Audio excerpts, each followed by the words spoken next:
नमस्कार, hot topic में आपका स्वागत है। मैं हूं अखिलेश शर्मा। शुरुआत कर रहे हैं नागालैंड से, जहां मोन जिले में सेना के जवानों की फायरिंग में 14 आम लोगों के मारे जाने के बाद तनाव बना हुआ है। इस घटना को लेकर भारतीय सेना के 21 पैरा विशेष दलों के खिलाफ एफआईआर दर्ज कर ली गई है। मामले की जांच के लिए राज्य सरकार ने एक एसआईटी का भी गठन कर दिया है। एहतियातन इंटरनेट और एसएमएस सेवाओं को बंद कर दिया गया है। आज गृह मंत्री अमित शाह ने संसद के दोनों सदनों में इस घटना को लेकर बयान दिया। उन्होंने कहा कि यह सुनिश्चित किया जाएगा कि भविष्य में फिर ऐसी घटनाएं न हों।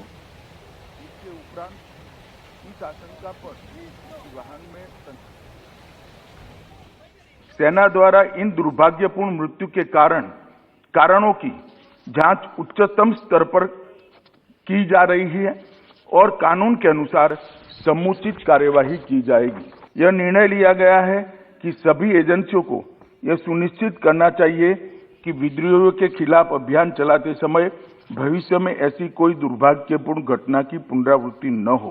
राज्य प्राधिकारियों ने एहतियात के तौर पर प्रभावित इलाकों में निषेधाज्ञा लागू की है।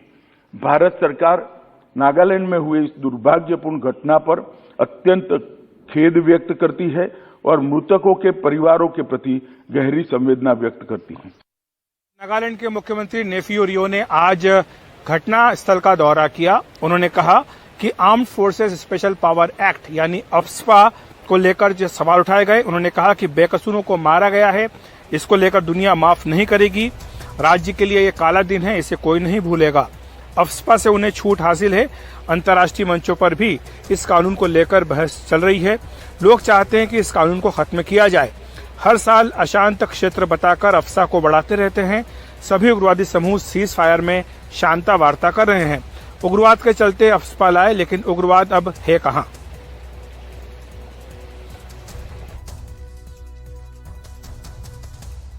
मिनिस्टर से बात किया, वो उन लोग का बहुत सीरियस से ले रहा है।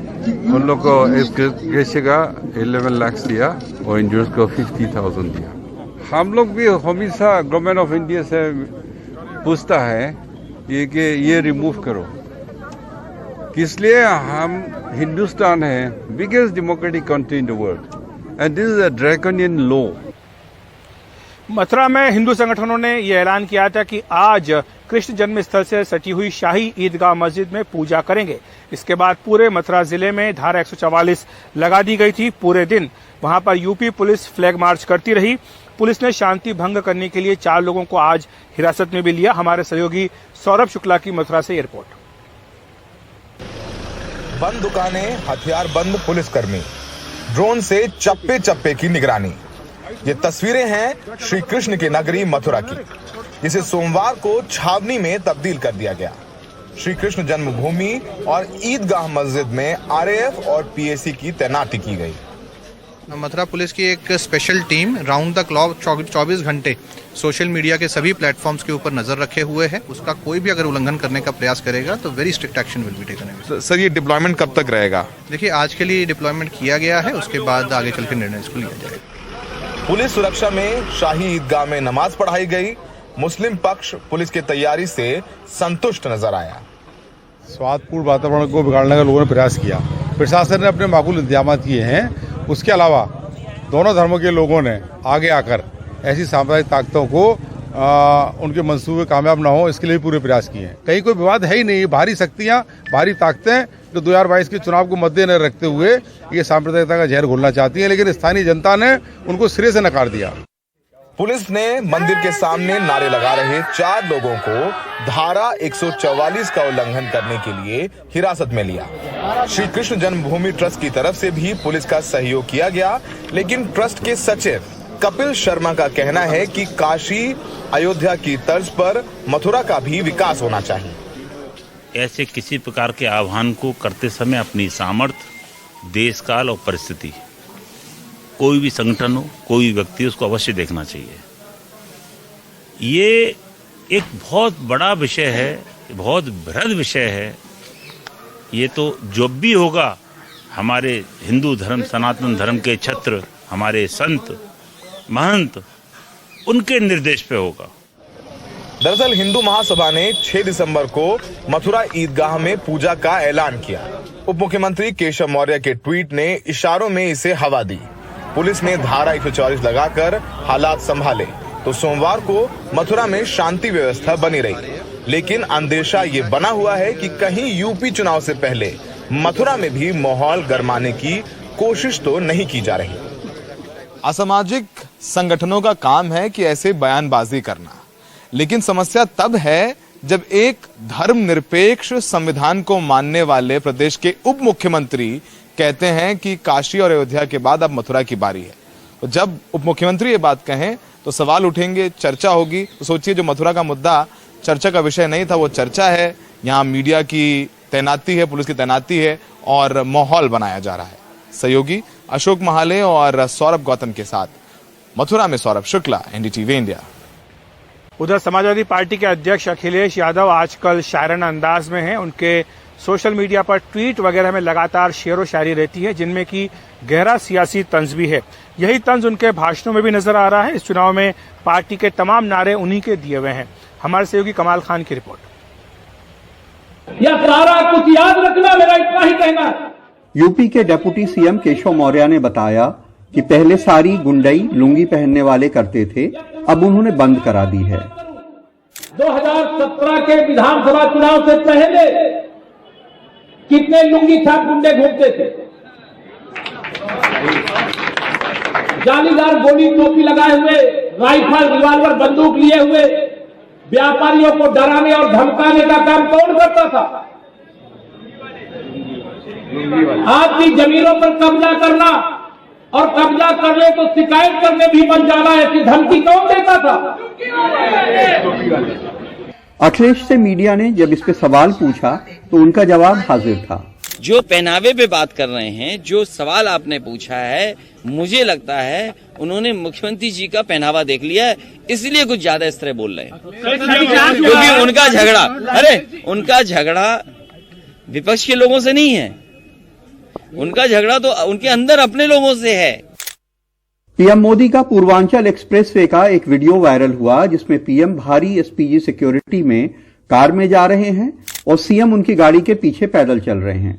अखिलेश ने वो तस्वीर ट्वीट कर लिखा कि तुमने हमारी आओ भगत का अच्छा सिला दिया, जनता से पहले तुम्ही ने हमें पैदल कर दिया, बड़े बेआबरू होकर इन सड़कों से हम गुजरे। और फिर जब सरकार ने वो 2 तस्वीरें ट्वीट की जिनमें पीएम मोदी सीएम योगी के कंधे पे हाथ रखकर चलते हुए नजर आ रहे हैं, तो अखिलेश ने तंज किया कि दुनिया की खातिर सियासत में कभी यूं भी करना पड़ता है, बेमन से कंधे पे रख हाथ, कुछ कदम संग चलना पड़ता है। अखिलेश यादव की गाजीपुर से निकली रथ यात्रा में बेइंतहा हुजूम उमड़ा।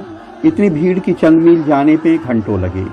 इस मौके पर उन्होंने अमेरिकन पोएट रॉबर्ट फ्रॉस्ट की 1922 में लिखी गई मशहूर कविता stopping by woods on a snowy evening की पंक्तियां ट्वीट कर आगे बढ़ने के अपने जज्बे का इजहार किया।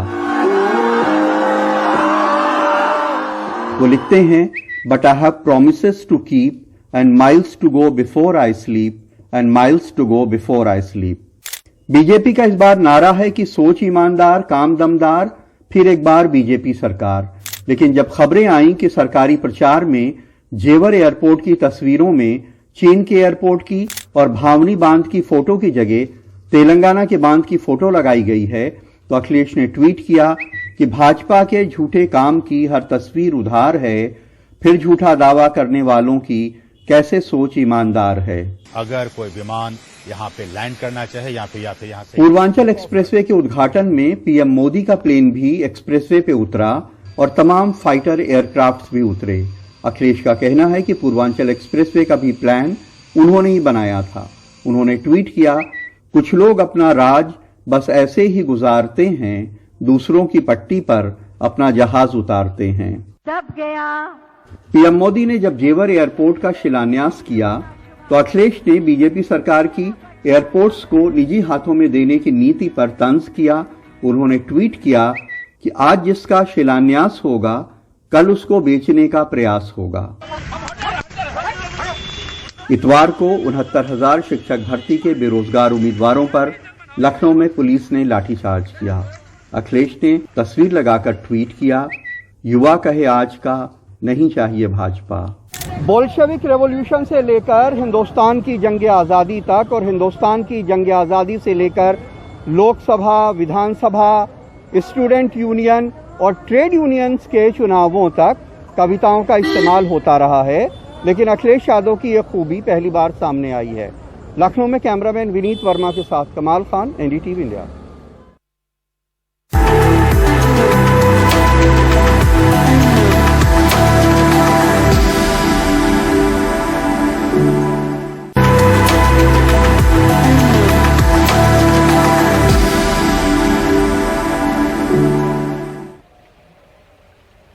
राज्यसभा से निलंबित 12 सांसदों के निलंबन के खिलाफ आज भी संसद भवन में महात्मा गांधी की प्रतिमा के नीचे विपक्षी सांसदों का धरना जारी रहा।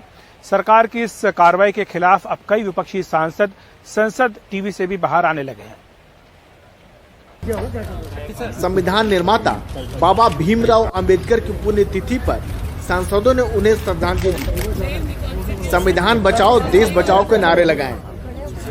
Save our constitution. Save our constitution. Save democracy. Save our constitution. Save our constitution. Save our country. Save our constitution. Save our country. Save democracy. Save India. गणतंत्र बचाओ। अब निलंबित सांसद अपने विरोध को आगे बढ़ा रहे हैं। 12 निलंबित सांसदों में से एक प्रियंका चतुर्वेदी ने विरोध में संसद टीवी के कार्यक्रम को होस्ट करने से इनकार कर दिया। मैं संसद टीवी की एंकर बनी। एक चैनल नया चालू हो रहा था, नए तरीके से चालू हो रहा था और महिलाओं की कहानियां सुनाई दे रही थी। पर अगर आज आप इतिहास में पहली बार इतनी सारी महिला सांसद निलंबित हुई हैं और वो भी लोकतंत्र के खिलाफ गैर संवैधानिक तरीके से, तो मेरी जिम्मेदारी बनती है कि मैं उनके साथ खड़ी रहूं, इसलिए मैंने इस्तीफा दिया। शशि थरूर ने भी चिट्ठी लिखकर कहा कि सरकार का रवैया अलोकतांत्रिक है, इसलिए वो संसद टीवी के शो टू द पॉइंट को होस्ट नहीं करेंगे। गांधी की प्रतिमा के सामने निलंबित सांसदों के समर्थन में विपक्षी दल के सांसद भी प्रदर्शन कर रहे हैं। हमने कहा कि उन 12 लोगों को जो सस्पेंड किए हैं वो रिवोक कीजिए, लेकिन वो बात नहीं हुई। जिस दिन ये बिल आया था 8 लोग सस्पेंड हुए और जिस दिन बिल रिपील हुआ हम लोगों को 12 लोगों को सस्पेंशन का ऑर्डर सरकार ने दिया। यह अनफॉर्चुनेट है, दुर्भाग्यपूर्ण है और प्रजातांत्रिक मूल्यों के खिलाफ है। ये बात कहे 1000 बार, लाखों बार हो गया। ट्रेजरी ने अन्याय किया, माफी मांगना है तो ट्रेजरी को बोलना। हम लोगों ने अन्याय नहीं किया, गुनाह जिन्होंने किया उन्होंने माफी मांगी। उधर राज्यसभा में विपक्षी सांसदों ने निलंबित सांसदों का मुद्दा को लेकर फिर से हंगामा किया। ये गतिरोध जितना लंबा खींचेगा देश को उतना ही नुकसान होगा। शायद ये पहली बार हो रहा है कि पिछले सत्र का टकराव का असर इस सत्र के सेशन पर पड़ रहा है। नई दिल्ली से राजीव रंजन, एनडीटीवी इंडिया।